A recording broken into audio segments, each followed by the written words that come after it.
Okay, so you know Francisco Franco, right? Ruled Spain for like forever. Well, maybe not forever, but close. Decades anyway. And a lot of people remember it as a really tough time. Yeah, definitely. A long period of authoritarian rule. But, there's more to the story. Beneath that surface, Franco had this really interesting, almost secretive network of allies.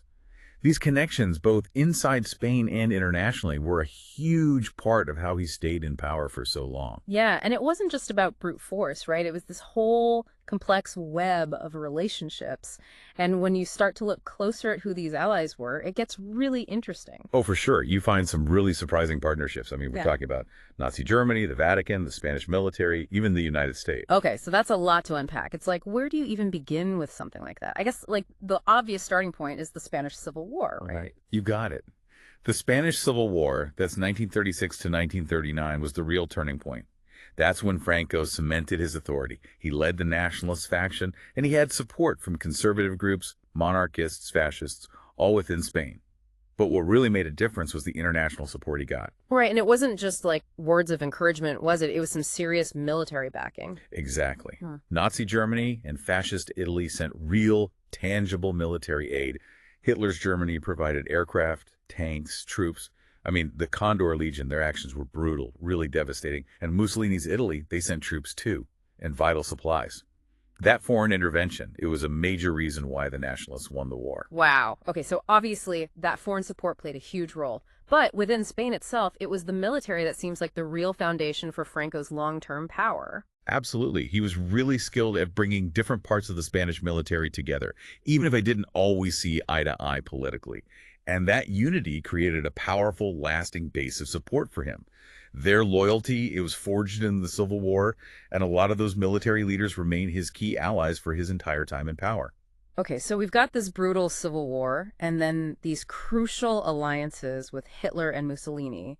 It's kind of a classic example of realpolitik, wouldn't you say? Totally. And just to be clear, realpolitik basically means putting your own country's interests first, Yeah. even if it means setting aside your ideals. And what's really fascinating here is the dynamic between Franco and these Axis powers. He took their help during the Civil War, sure, but he was careful about going all in with them in World War II. And that really frustrated Hitler, who really wanted Spain on his side. Right, like the stories you hear about Franco making Hitler wait, constantly making demands, it almost sounds like he was playing a much bigger power. Yeah, exactly. Some historians actually say that Franco was blackmailing Hitler. Franco kept asking for huge amounts of military and economic aid, basically, the price for Spain joining the war. And Germany, they were already stretched thin, so they weren't keen on giving him everything he wanted. This let Franco get concessions from Hitler without fully committing to the Axis cause. He was putting Spain first, even if it meant annoying a powerful ally. That's pretty incredible. And what about Mussolini? Did Franco have more of a natural alliance with him since they both had fascist leanings? There was definitely a shared ideology there. Mussolini saw Franco as a kindred spirit, someone who could help boost Italian power in the Mediterranean. Italy gave a lot of early support to Franco, but again, Franco was smart about it. He didn't want to owe too much to Mussolini. He always maintained his independence, knowing that Italy wasn't as strong as Germany.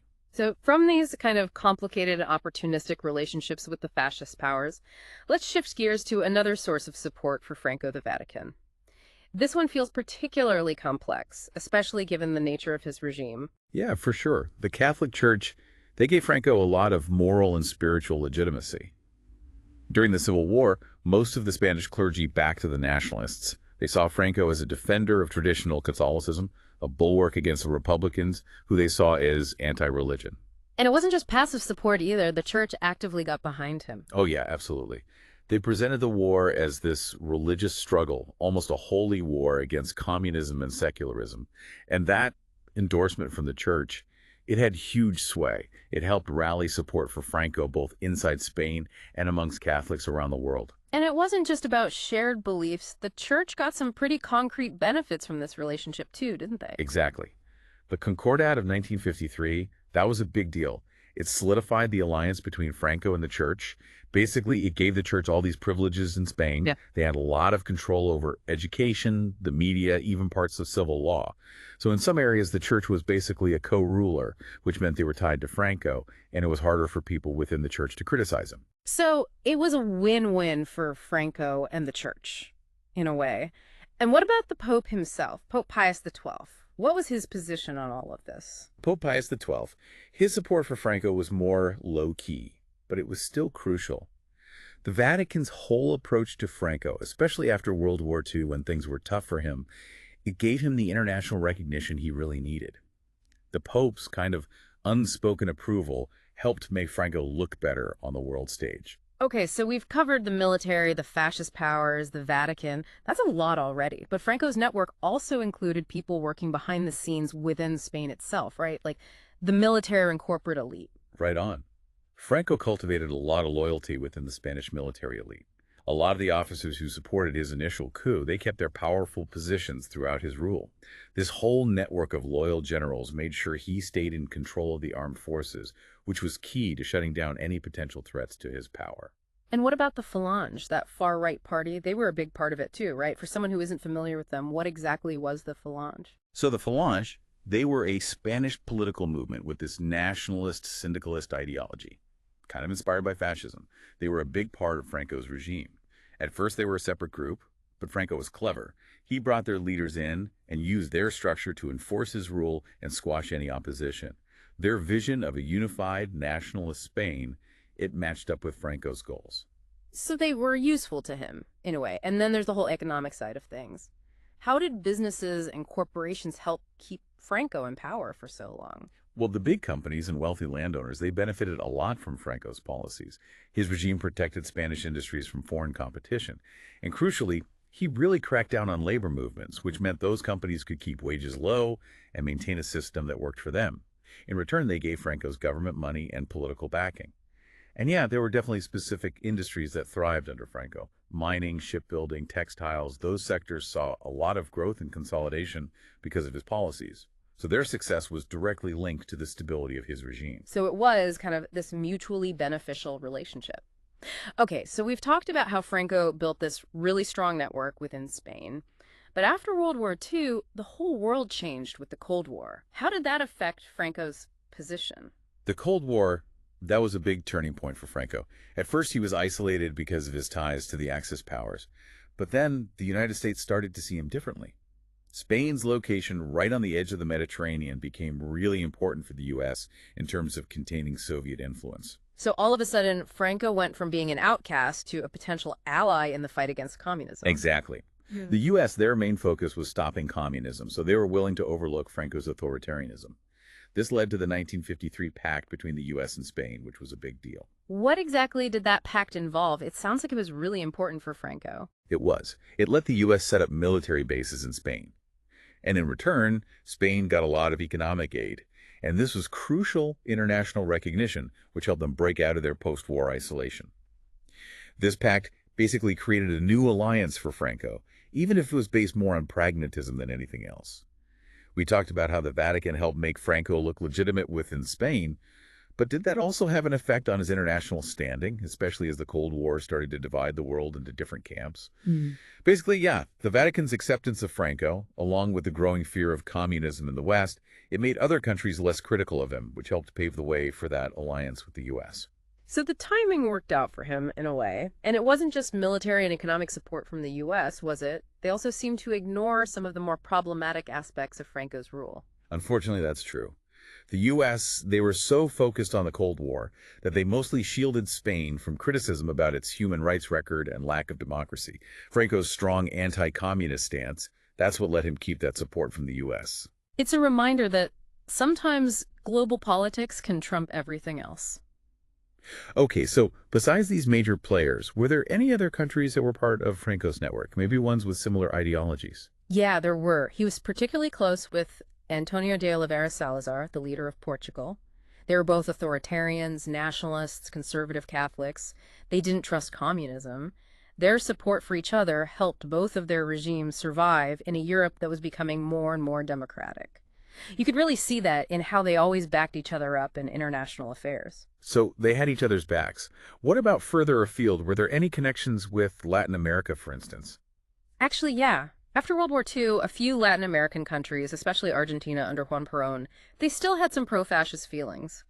Argentina gave some support to Franco's regime, and they even shared military technology and strategy. This shows that there was this wider, though less well-known network of right-wing governments that found common ground after the war. So his network really spanned the globe. Now, as we think about the legacy of all these alliances, one thing that's clear is the role of secrecy and repression in Franco's rule. Absolutely. Franco's regime relied heavily on a big intelligence network to crush any kind of dissent.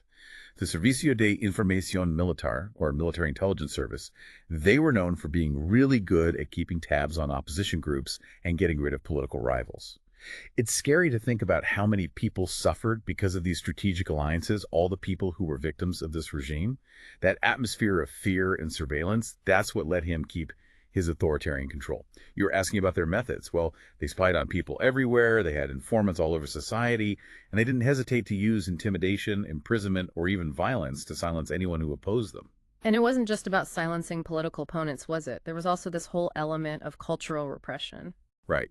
Franco wanted to create a unified Spanish state based on his own nationalist vision. That meant wiping out regional languages and identities. Catalan, Basque, Galician, those languages were banned from public life. And if you tried to preserve those cultures, you'd face persecution. It was a deliberate attempt to eliminate anything that challenged his centralized power and to create this single, uniform Spanish identity. And it sounds like even after Franco died, the full truth about these networks and their secrets, it stayed hidden for a long time. That's true.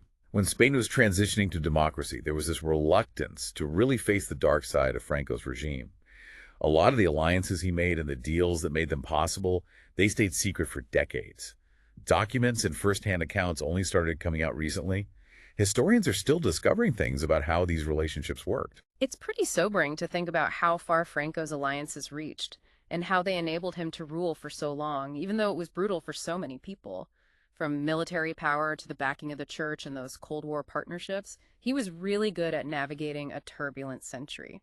What's really interesting to think about is how different groups, fascist states, a major religion, a leading democracy, could find common ground, even if it was temporary or just out of convenience, to support Franco's regime. It just shows you how complicated and morally messy international relations can be, especially when power is involved. Totally. Franco's story isn't just something from the past. It's a powerful example of how authoritarian leaders can gain and hold on to power using a web of interconnected relationships. And that legacy of secrecy and repression, it reminds us that the effects of these regimes, they can last long after the regimes themselves are gone. This brings up a really important question for all of you listening. Think about how groups that seem totally different can form these powerful and often secretive alliances to get power and keep it. What are the long-term consequences of those kinds of arrangements, even decades later? And what other examples from history or even today show us this same dynamic of interconnected power and influence? It's something worth thinking about.